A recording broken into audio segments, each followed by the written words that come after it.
The Melon Thief of Maple Hollow. The summer sun hung heavy over Maple Hollow, a quiet little town where the days stretched long and lazy, and the most exciting news was usually who won the pie contest at the county fair. Daniel Harper liked it that way. He'd been farming his 10-acre plot on the edge of town for over a decade, growing everything from sweet corn to tomatoes, but his pride and joy were the watermelons. Big, juicy, and perfectly ripe, they were the kind of melons that made people stop by his roadside stand just to say, "Dan, these are the best I've ever tasted." He'd smile, tip his worn baseball cap, and send them on their way with a melon under each arm. It wasn't a glamorous life, but it was his, and he was content. That is, until the melons started disappearing. It was late July when Daniel first noticed something was off. He'd spent the morning weeding the patch, admiring how the biggest melons gleamed under the sun, their dark green rinds practically glowing with promise. He'd line them up in neat rows, something he did more for his own satisfaction than necessity, thinking they'd be ready to harvest in a day or two. He could already hear the clink of coins from the roadside stand. But when he came back the next morning, coffee mug in hand, he stopped dead in his tracks. For of the ripest, heftiest melons were gone. Not a trace of them. No half-eaten rinds, no animal tracks, no nothing. It was like they'd sprouted legs and walked off in the night. At first, Daniel thought he was losing it. Maybe he'd miscounted.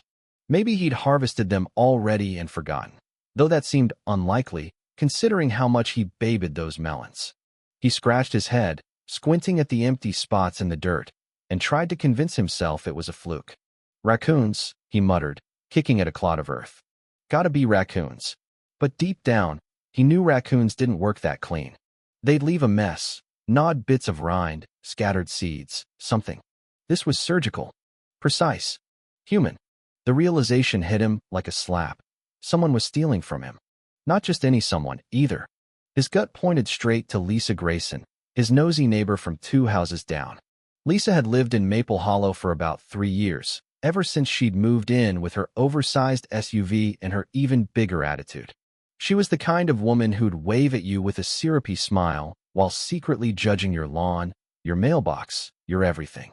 Word around town was she had a habit of borrowing things, garden tools, jars of jam, even a lawn chair once, and conveniently forgetting to return them. Daniel had never had much trouble with her himself, but he'd heard the stories. And now, staring at his empty melon patch, he had a sinking feeling she'd set her sights on his crop. He didn't want to jump to conclusions, though. Accusing someone of theft without proof was a quick way to stir up trouble in a small town like this, and Daniel wasn't the confrontational type. So he gave her the benefit of the doubt. Maybe it was a misunderstanding. Maybe some kids had swiped the melons as a prank. Maybe the wind had. Okay, no, that was ridiculous. For 20-pound watermelons weren't rolling away in a breeze. Still, he needed evidence before he pointed fingers. That night, Daniel dug an old trail camera out of his shed. It was a beat-up thing he'd used years ago to catch deer nibbling his corn, but it still worked. He set it up on a post overlooking the melon patch, angled just right to catch anyone, or anything, that might come sneaking around. "Let's see who's got sticky fingers," he grumbled, brushing dirt off his jeans as he headed back to the house. He barely slept that night, half expecting to hear rustling outside his window, but the farm stayed quiet. The next morning, he was up before the sun, boots on and coffee forgotten as he hurried out to check the footage. He popped the memory card into his laptop, heart thumping as the video loaded. At first, it was just hours of nothing. Crickets chirping, leaves swaying, the occasional moth fluttering past the lens. Then, around 10 a.m. The previous day, the camera caught movement. Daniel leaned closer, eyes narrowing as a figure stepped into frame. There she was, Lisa Grayson, in all her glory. She was wearing a floppy sun hat that looked like it belonged in a magazine ad, paired with oversized sunglasses and a pastel sundress that screamed, "I'm too good for this town." In her hand was a reusable shopping bag, bright green, with some smug eco-friendly slogan printed on it. She didn't even hesitate. She marched straight into the melon patch, glanced around like she was doing a casual neighborhood stroll, and started picking. Daniel's jaw tightened as he watched her tap each melon with her knuckles, testing for ripeness like she was at a grocery store. She picked out 4 of the best ones, stuffed them into her bag and her arms, then strutted back to her SUV parked just out of frame. Before she left, she adjusted her sunglasses, dusted off her hands with a satisfied little pat, and drove off like she owned the place. Daniel sat back in his chair, stunned. The nerve of her, he muttered. He'd expected maybe a sneaky teenager or a desperate raccoon, but this was bold, brazen. Lisa didn't even try to hide it. She stole his melons in broad daylight, like it was her God-given right. His blood boiled as he replayed the footage, watching her smug little smirk as she hauled away his hard work. For melons might not sound like much, but to Daniel, they were hours of sweat, weeks of care, and a chunk of his livelihood. And she'd taken them without a shred of shame. He wasn't about to let it slide. Not this time. Lisa Grayson had picked the wrong farmer to mess with. Daniel Harper wasn't the type to lose his temper. Years of farming had taught him patience. Crops didn't grow faster because you yelled at them, and the weather didn't care how much you cursed the sky. But as he sat at his kitchen table, replaying the trail camera footage of Lisa Grayson stealing his watermelons, something hot and sharp coiled in his chest. It wasn't just the theft itself, though that stung plenty. It was the way she did it. The entitlement. The casual strut, the smug pat of her hands, like she'd done him a favor by taking what wasn't hers. He clenched his mug so hard his knuckles whitened, the coffee inside long gone cold. He could have marched over to her house right then, banged on her door, and demanded an explanation. But Maple Hollow was a small town, and small towns thrived on gossip. If he went in guns blazing without a plan, Lisa would twist it around, play the victim, and have half the neighborhood clucking their tongues at that hot-headed farmer by supper time. No, he needed to be smart about this. He'd confront her, sure, but on his terms, with evidence in hand. She wasn't going to weasel her way out of this one. The next morning, Daniel was up before dawn, his boots crunching on the gravel path as he headed to the melon patch. He didn't expect Lisa to show up again so soon. Thieves usually laid low after a score, but he wasn't taking chances. He checked the camera, swapped out the memory card, and pocketed the footage from yesterday. Then he waited. The sun crept up over the hills, painting the fields gold, and the air buzzed with the hum of cicadas. It was peaceful, almost enough to calm the storm brewing in his gut. Almost. Around 7, he heard it, the low rumble of an engine on the dirt road. He straightened, arms crossing over his chest as Lisa's shiny white SUV rolled into view. She slowed as she neared his farm, her tinted windows glinting in the morning light. For a moment, he thought she might keep driving, pretend she hadn't seen him standing there like a sentinel over his melons. But then the vehicle stopped, dust swirling around the tires, and the driver's door swung open. Lisa stepped out, all designer sunglasses and fake cheer, her sundress swapped for a crisp white blouse and khaki capris. She waved at him like they were old pals, her voice dripping with syrup as she called out, "Good morning, Daniel. Lovely weather we're having, isn't it?" He didn't move, didn't smile, didn't even blink. "Lisa," he said, his tone flat as the fields behind him, "are you stealing my watermelons?" Her step faltered, just for a split second, but she recovered fast. Her mouth dropped open in a perfect little "oh" of shock, one hand fluttering to her chest like he'd accused her of kicking puppies. "Stealing," she gasped, drawing out the word like it was the most outrageous thing she'd ever heard. "Oh, honey, no. I thought these were, community watermelons. Like a little neighborly sharing thing." Daniel stared at her, his jaw tightening. "Community watermelons," he repeated, each syllable slow and deliberate, like he was testing the weight of her nonsense. "Lisa, this is my farm. I grow these. I sell these. They're not free for the taking." She laughed, a high, tinkling sound that set his teeth on edge. "Oh, come on, Daniel, it's just a couple of melons. Besides, you owe me." She folded her arms, tilting her head as if she'd just laid down an ace in a poker game. He blinked, caught off guard for the first time. "I owe you? For what?" Lisa nodded, her expression turning smug. "Last summer, I gave you a cup of sugar when you ran out. You never paid me back." For a moment, Daniel couldn't speak. He just stood there, trying to process the sheer absurdity of it. He vaguely remembered the incident. She'd shown up at his door uninvited, handed him the sugar like she was doing him a grand favor, and then lingered for 20 minutes complaining about the HOA. He'd thanked her and figured that was the end of it. Apparently not. "You think a cup of sugar is worth 4 watermelons?" he asked, his voice low, struggling to keep the incredulity in check. "Well," she said, pursing her lips, "maybe not 4, but I figured you wouldn't miss them. You've got so many." She waved a hand at the patch behind him, like it was some communal buffet he'd been selfishly hoarding. That was it. That was the moment Daniel realized Lisa Grayson wasn't just a petty thief. She was a walking, talking monument to entitlement. She didn't see his farm as his livelihood, his sweat, his pride. To her, it was a convenience store, and he was the fool who kept it stocked for her. He could feel the anger bubbling up, hot and sharp, but he swallowed it down. Yelling wouldn't fix this. Screaming at her in the middle of his own field wouldn't make her stop. She'd just spin it into some sob story and keep coming back for more. So he didn't argue. He didn't raise his voice. He just stood there, arms still crossed, and watched her. "Right," he said finally, his tone clipped. "Well, I'd appreciate it if you didn't help yourself to my crops anymore." Lisa's smile faltered, like she'd expected him to cave or apologize. When he didn't, she huffed, adjusting her sunglasses with a little flick of her wrist. "Fine," she said, her voice tight. "But you don't have to be so dramatic about it. They're just melons." She turned on her heel, strutted back to her SUV, and peeled out, leaving a cloud of dust in her wake.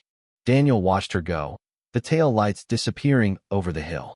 Her smug little smirk flashed in his mind, and he knew one thing for certain. This wasn't over. She'd be back. Maybe not today, maybe not tomorrow, but Lisa Grayson didn't strike him as the type to let a little thing like getting caught stop her. And that was fine. Because if she wanted to play this game, he'd make sure she regretted it. Back at the house, Daniel tossed his cap onto the table and sank into a chair, the camera footage still burning a hole in his pocket.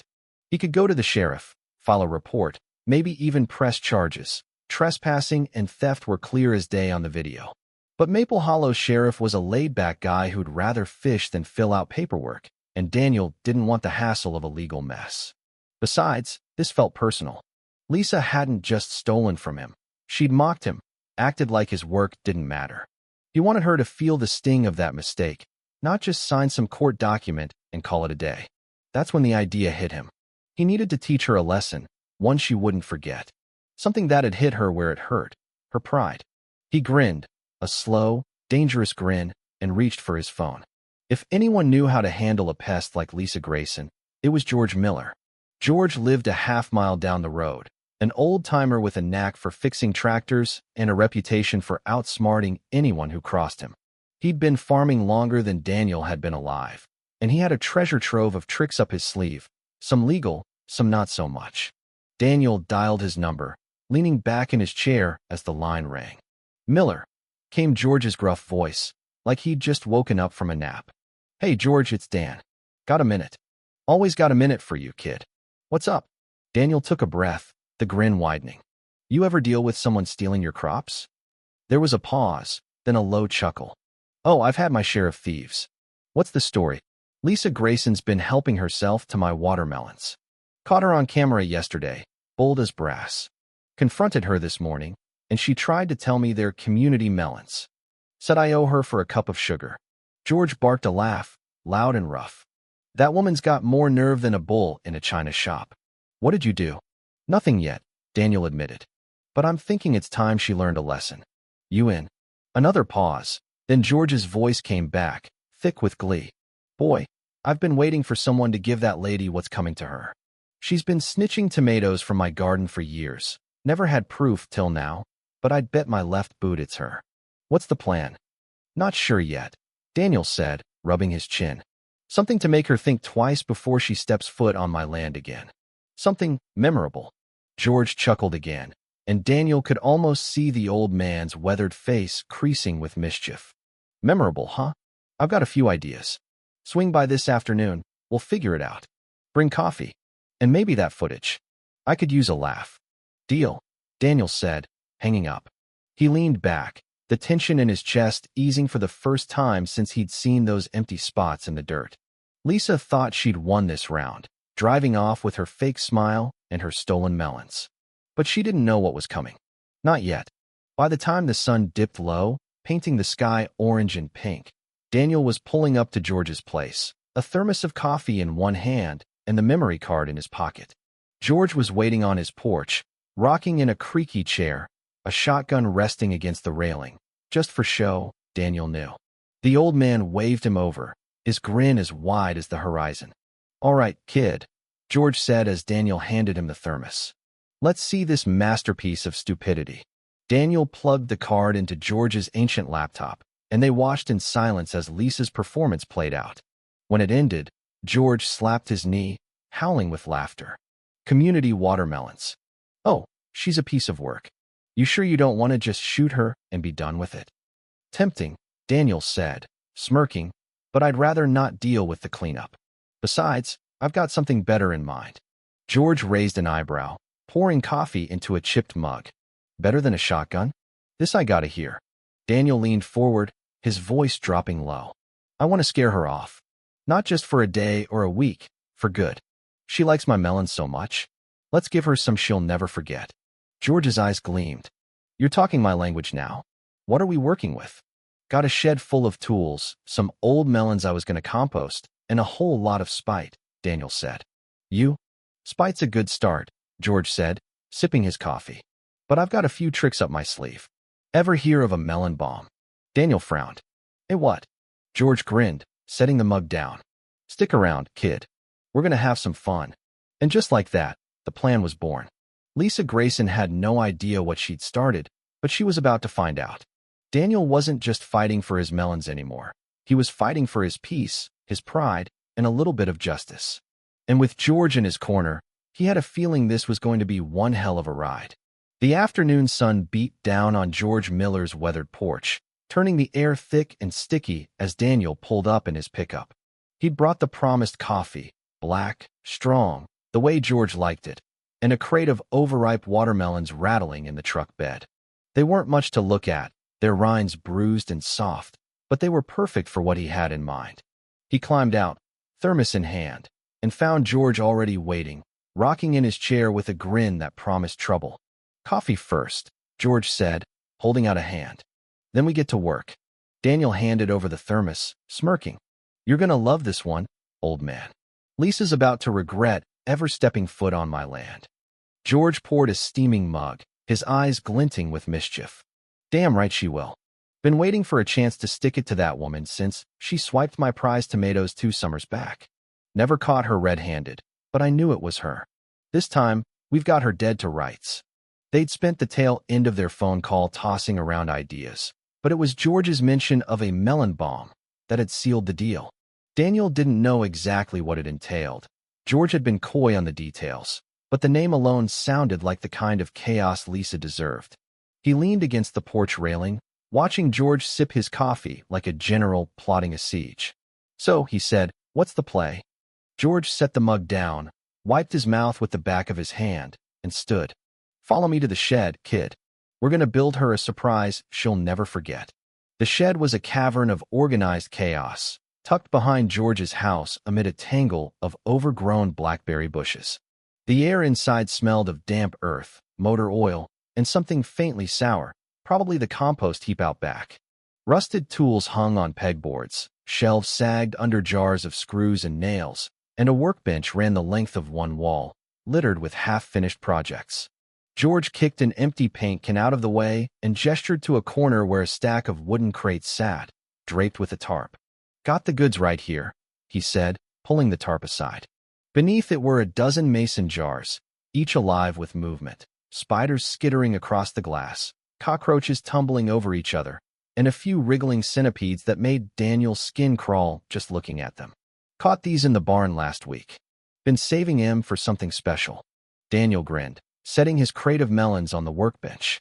"You're a twisted bastard, George." "Takes one to know one." George shot back, chuckling. "Grab a knife. We're hollowing these suckers out." They got to work, the shed filling with the wet thunk of knives slicing into melon flesh.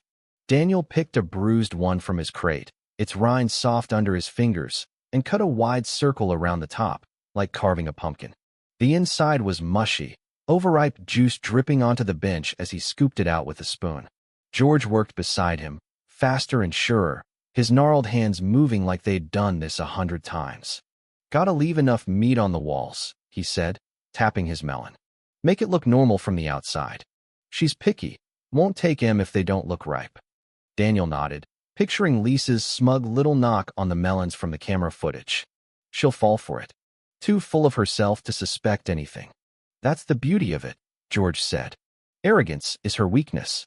Now, hand me that jar of spiders." They filled the first melon with a dozen fat barn spiders, their legs tangling as they spilled into the hollowed-out shell. Daniel sealed the top with the cut-out piece, pressing it back into place so the seam was barely visible. George smeared a little dirt over the cut to hide it, stepping back to admire their work. "Looks good as new," he said. "She'll never know till it's too late." They made 3 more like it, one packed with cockroaches, another with centipedes, and a third with a mix of all 3, just for variety. The shed buzzed with the faint scratching of legs against glass and the occasional curse from Daniel as a roach skittered too close to his hand. "This is disgusting," he muttered, shaking his head. "Perfect, but disgusting." George laughed, clapping him on the back. "Disgusting's the point, kid. But we ain't done yet. Got one more trick up my sleeve, something to really send her running." He disappeared into the back of the shed, rummaging through a pile of junk until he emerged with a small wooden box, no bigger than a loaf of bread. The faint hum coming from it set Daniel's nerves on edge. "What's that?" he asked, though he had a sinking feeling he already knew. George's grin widened.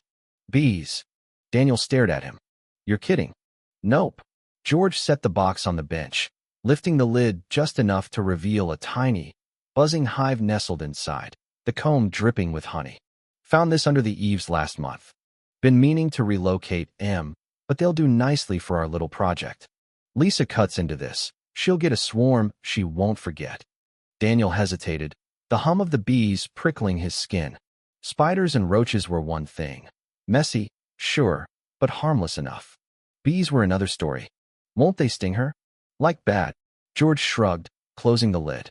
"Maybe a few times. Nothing lethal, unless she's allergic, and I reckon we'd have heard about that by now, loud as she is. Point is, she'll panic, and that's what we want. You in or not?"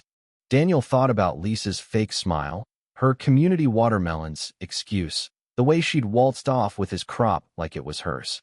He thought about the hours he'd spent tending those melons, the pride he took in his work, and the smug pat of her hands as she drove away. "Yeah," he said finally, nodding. "I'm in. Good man." George grabbed a melon from the crate, this one firmer than the others, and sliced it open with surgical precision. He scooped out the center, leaving a thick shell, then carefully slid the beehive inside, wedging it tight so it wouldn't shift. The bees buzzed louder, irritated but contained, as he sealed the top with a thin layer of rind and a smear of honey to mask the cut. "Gotta keep 'em calm till she cracks it," he said. "Once she does, they'll be mad as hell." Daniel watched, half impressed, half horrified. "You've done this before, haven't you?" "Not with bees," George admitted, wiping his hands on his jeans. "But I rigged a squash with a hornet's nest once, back in '92. Neighbor kept stealing my firewood. Didn't see him around much after that." Daniel laughed, shaking his head. "You're a menace. Takes one to catch one," George said, winking. "Now, let's get these beauties out to the patch."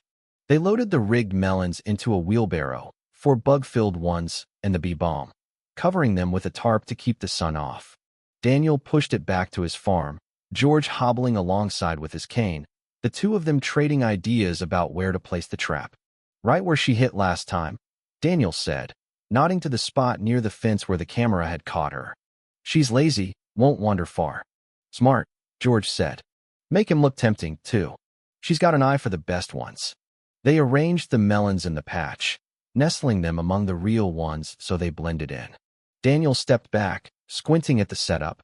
5 perfect melons, gleaming in the late afternoon light, their rinds polished with a damp rag to catch Lisa's eye. The bug-filled ones sat in a loose cluster, the bee balm a little apart, its faint hum lost in the rustle of the breeze. "Think she'll take all 5?" he asked. George rubbed his chin. "Maybe not, but she'll grab at least a couple. Greedy as she is, she won't resist." Daniel nodded, picturing her strutting in with her reusable bag, sunglasses perched on her nose. How long you reckon till she shows? Tomorrow morning, if she's true to form, George said. Caught her sniffing around my tomatoes, same time of day. She's predictable, thinks we're all too busy to notice. Then we wait, Daniel said, brushing dirt off his hands. And when she does, George's grin was pure mischief. Fireworks. They headed back to Daniel's porch, settling into a pair of rocking chairs with the rest of the coffee. The sun dipped below the hills, painting the sky in streaks of orange and purple, and the farm settled into a quiet hum. Crickets chirping, leaves rustling, the occasional moo from a distant cow. Daniel leaned back, the weight of the day easing off his shoulders. He'd been mad as hell when he'd first caught Lisa, but now? Now he felt something closer to anticipation. Whatever happened next, it was going to be good. You think she'll figure it out? He asked, glancing at George. After, I mean. Connect it back to us. George snorted, sipping his coffee. She might suspect, but she won't have proof. And even if she does, what's she gonna do? Tell the sheriff she got stung stealing your melons? She's too proud to admit it. Fair point, Daniel said, chuckling. Still, might want to keep that shotgun handy. Always do, George replied, patting the porch railing where the gun leaned. But this is better than buckshot. Hits her where it hurts, right in the ego. They sat in companionable silence, watching the stars peek out one by one. Daniel's mind drifted to the melons in the patch, ticking time bombs waiting for their moment. He imagined Lisa's face, first the smug satisfaction as she plucked them, then the dawning horror as they spilled their secrets. It was petty, sure, but it felt right. She'd taken something from him, and now he was taking something back, control. Gonna be a hell of a show, George said, breaking the quiet. Yeah, Daniel agreed, a slow grin spreading across his face. Can't wait. By the time they finished the coffee, the plan was set, the trap primed, and the night closing in. Daniel walked George to his truck, the old man limping but spry, and waved him off down the dirt road. Then he turned back to his farm, the melon patch a dark shadow against the fields. Tomorrow, Lisa would come. Tomorrow, she'd learn. And tomorrow, Daniel Harper would have the last laugh. He slept better that night than he had in weeks, the hum of the bees a faint echo in his dreams. The morning broke clear and bright over Maple Hollow, the kind of summer day that begged for iced tea and porch swings. Daniel Harper was up early, as always, but today there was a spring in his step as he laced up his boots and headed out to check the melon patch. The trap was still there, undisturbed. 5 perfect-looking watermelons nestled among the real ones, their deadly secrets hidden beneath polished rinds. He crouched beside them, listening for the faint hum of the bee-filled melon, and grinned. Everything was ready. Now it was up to Lisa Grayson to take the bait. He didn't have to wait long. Around 9, just as George had predicted, the familiar rumble of Lisa's SUV echoed down the dirt road. Daniel ducked behind a row of cornstalks, peering through the leaves as she pulled up near the fence, her engine idling for a moment before cutting off.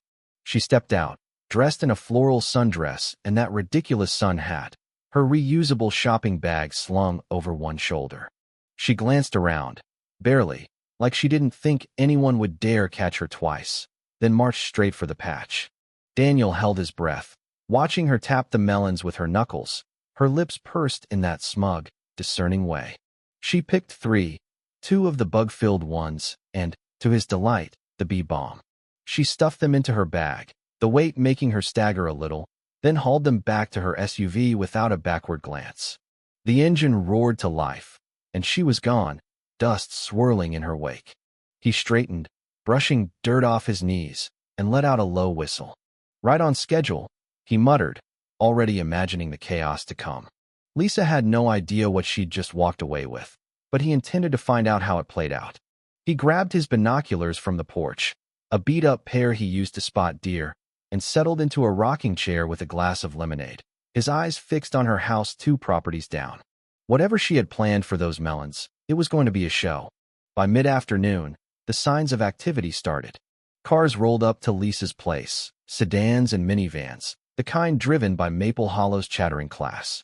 Women in sundresses and wide-brimmed hats climbed out, clutching books and wine bottles, their laughter drifting across the fields.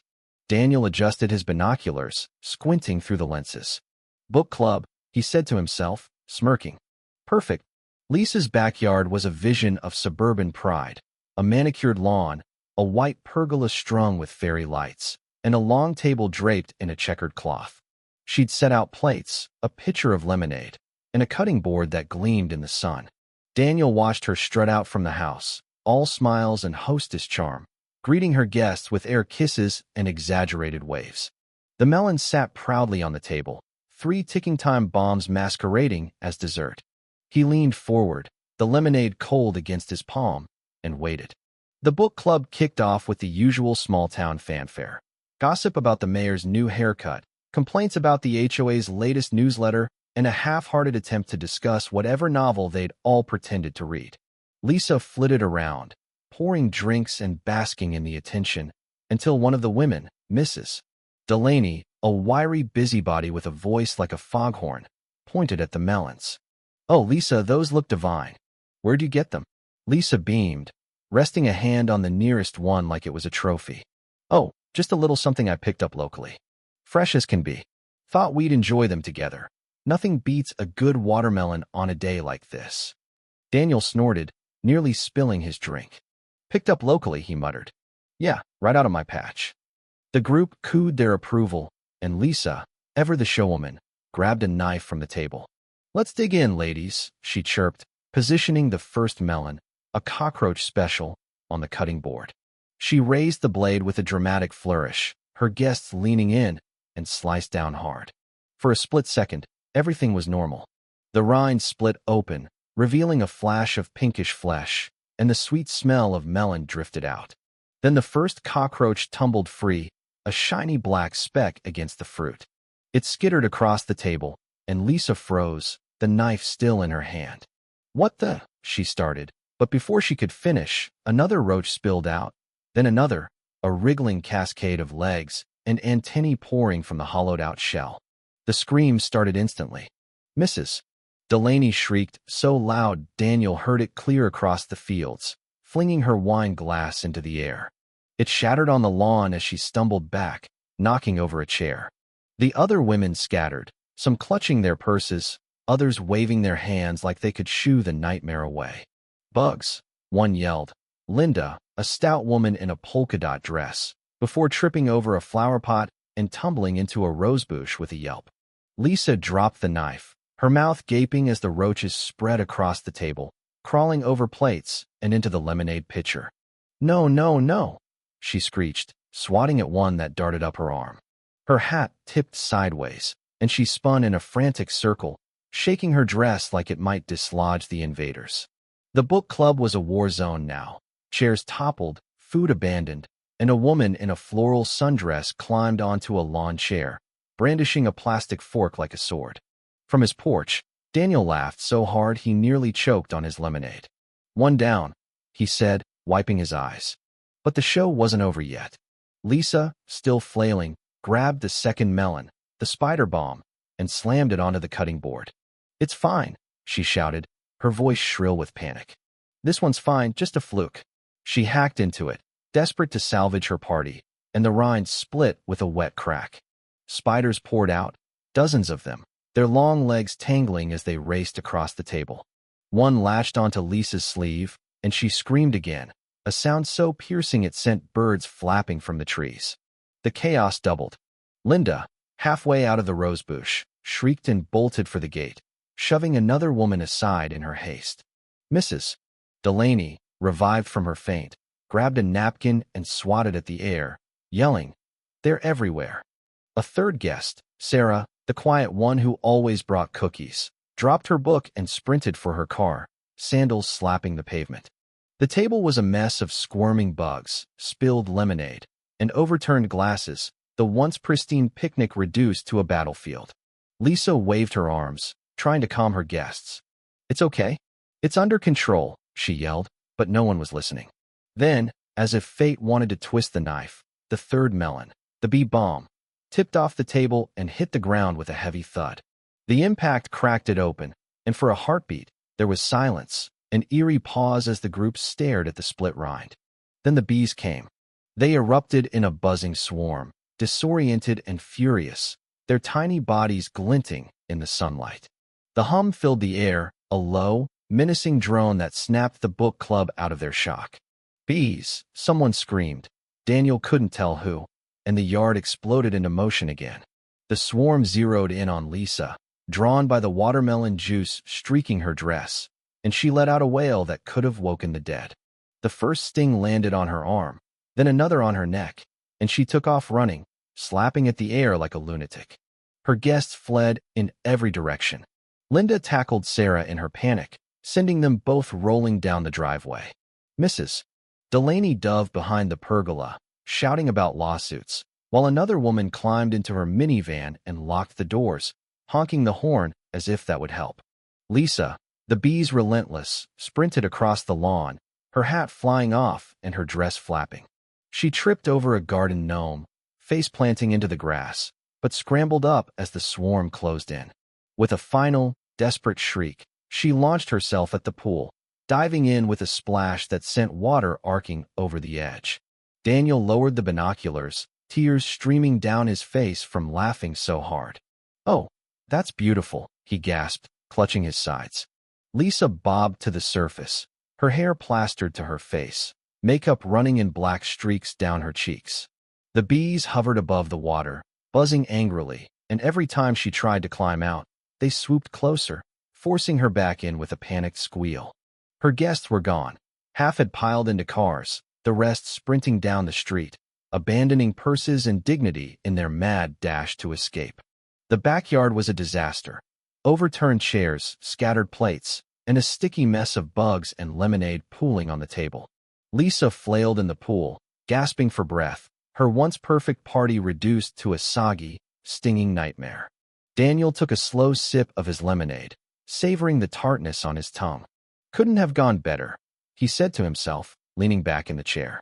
Eventually, the bees lost interest, drifting off in a lazy cloud as the hive lay in ruins on the grass. Lisa dragged herself out of the pool, dripping and shaking, her dress clinging to her like a drowned rat. She stomped toward the house, muttering curses under her breath, but before she disappeared inside, she turned and shot a glare toward Daniel's farm. It was too far for her to see him clearly, but he felt the venom in it anyway. She knew. Maybe not how, maybe not with proof, but she knew he was behind it.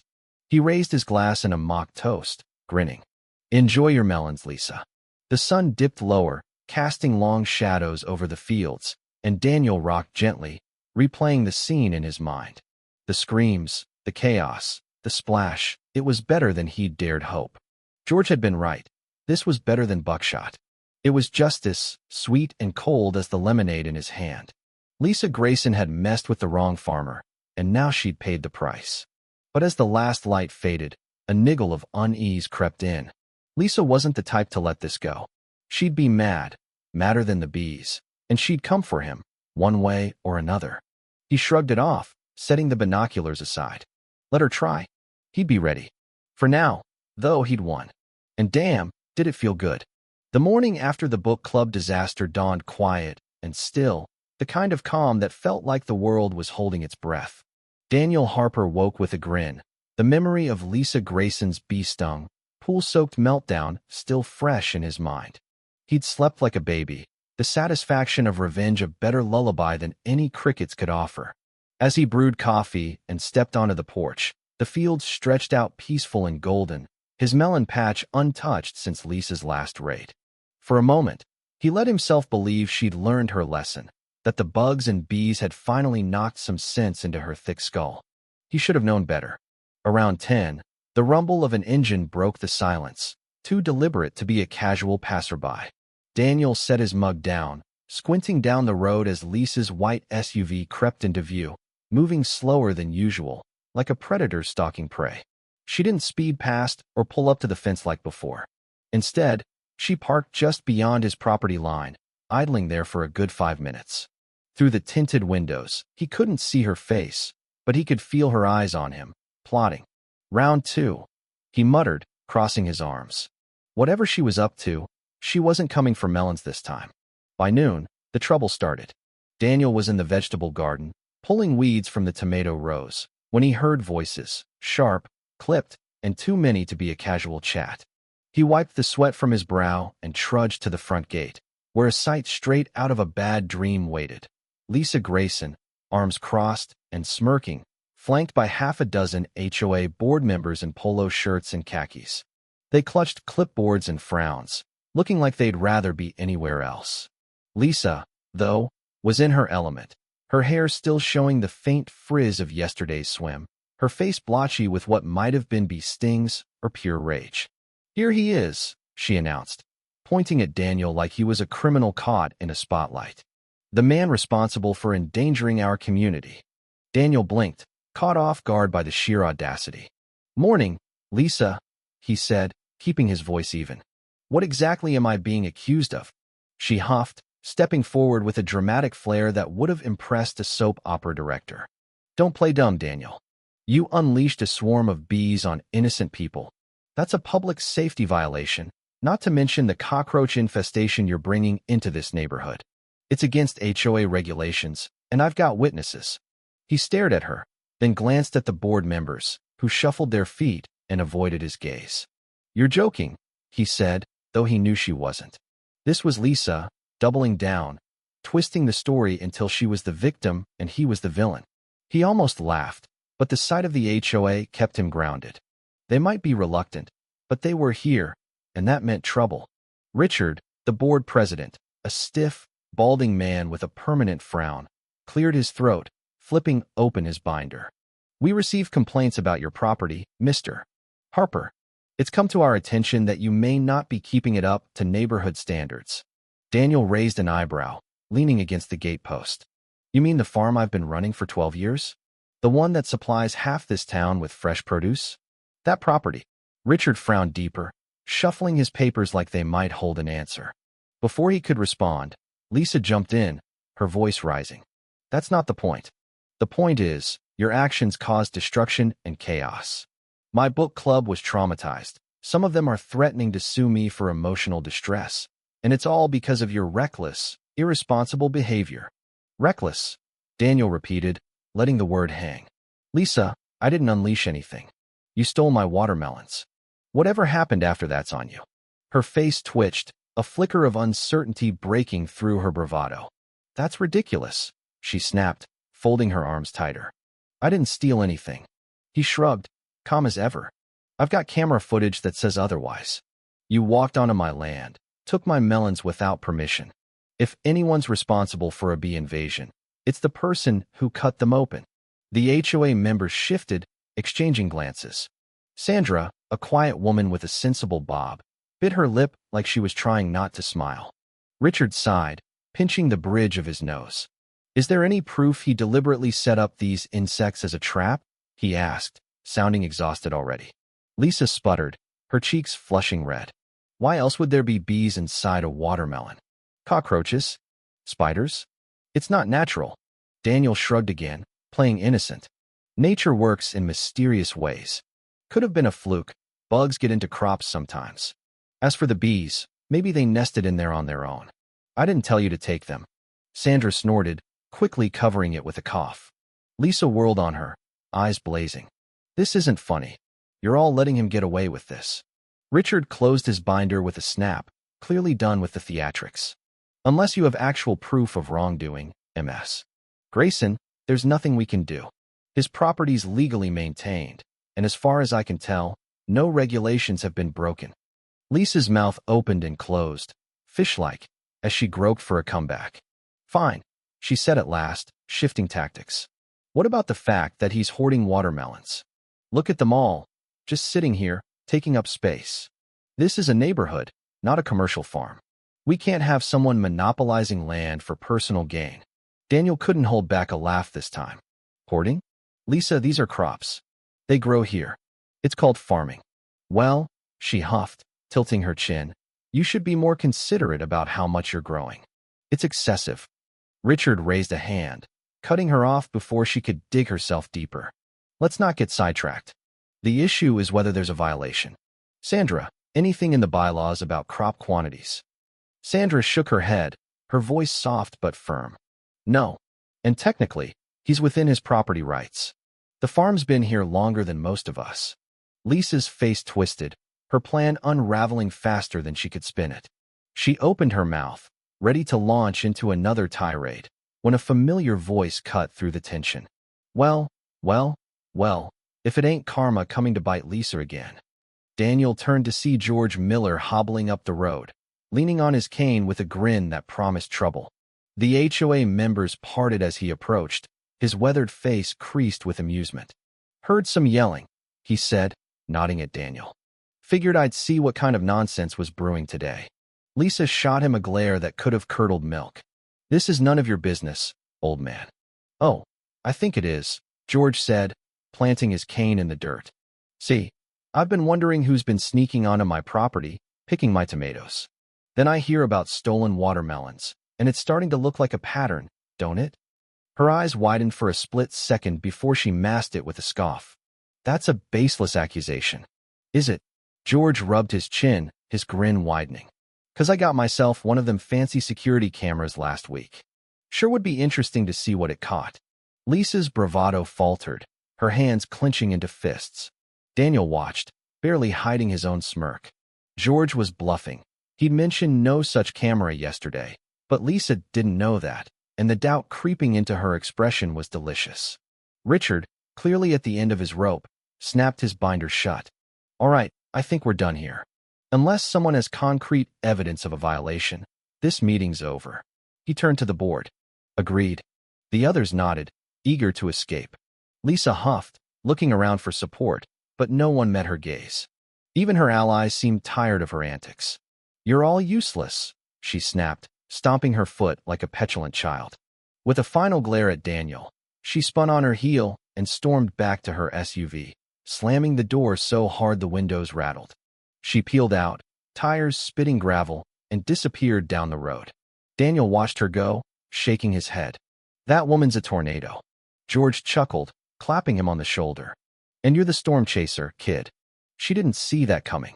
The HOA members muttered awkward goodbyes and shuffled off, Richard casting a weary glance over his shoulder. Soon it was just Daniel and George, standing in the quiet afternoon heat. Think she'll let it drop? Daniel asked, though he knew the answer.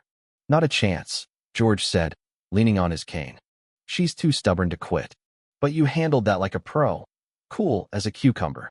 Learn from the best, Daniel said, grinning. That camera bit was genius. George winked. Sometimes a good bluff's all you need. But I might just get one now. Keep her on her toes. They laughed, the tension melting away as the sun climbed higher. Daniel glanced at his melons, still safe in their rows, and felt a surge of pride. Lisa had come at him with everything she had. Lies, the HOA, her wounded pride, and he'd turned it back on her without breaking a sweat. It wasn't over, not by a long shot, but for now, he'd won again. Best entertainment I've had in years, George said, starting back toward his truck. Keep an eye out, though. She's the type to hold a grudge. I know, Daniel called after him. Next time, I'll be ready. He turned back to his farm, the gate creaking shut behind him.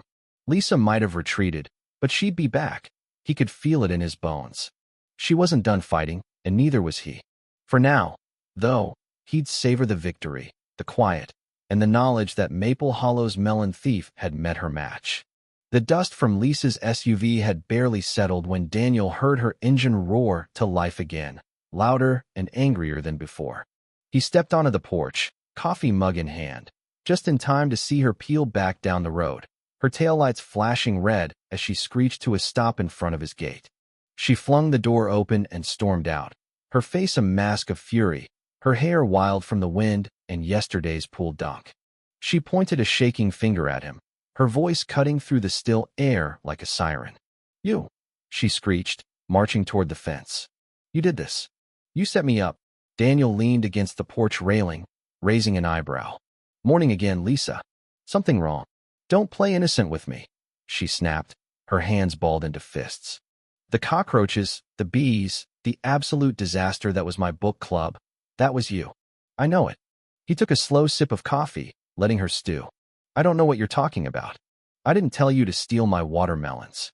Her mouth opened, then snapped shut, her cheeks flushing a mottled red. You sabotaged them. You put those things inside on purpose. Prove it, he said, shrugging. You took my property. What happened after's not my problem. She stomped closer, stopping just short of the gate, her eyes blazing. This isn't over, Daniel Harper. I could sue you, emotional distress, property damage, pest infestation. I could take you to court. He smiled, calm and unshaken. And I could report you for trespassing and theft. We both know you stole from me, Lisa. I'm pretty sure a judge would love to hear about that, especially with the camera footage. For the first time, she faltered, the fire in her eyes dimming as reality sank in. She had no proof, just suspicion and a bruised ego, while he had her on tape, clear as day. If she pushed too hard, she'd be the one in handcuffs, not him. She huffed, her hands clenching and unclenching, then spun around without another word. The SUV door slammed, the engine roared, and she sped off in a cloud of dust, her parting glare promising retribution. Daniel watched her go, the grin creeping back. See you soon, he murmured, finishing his coffee.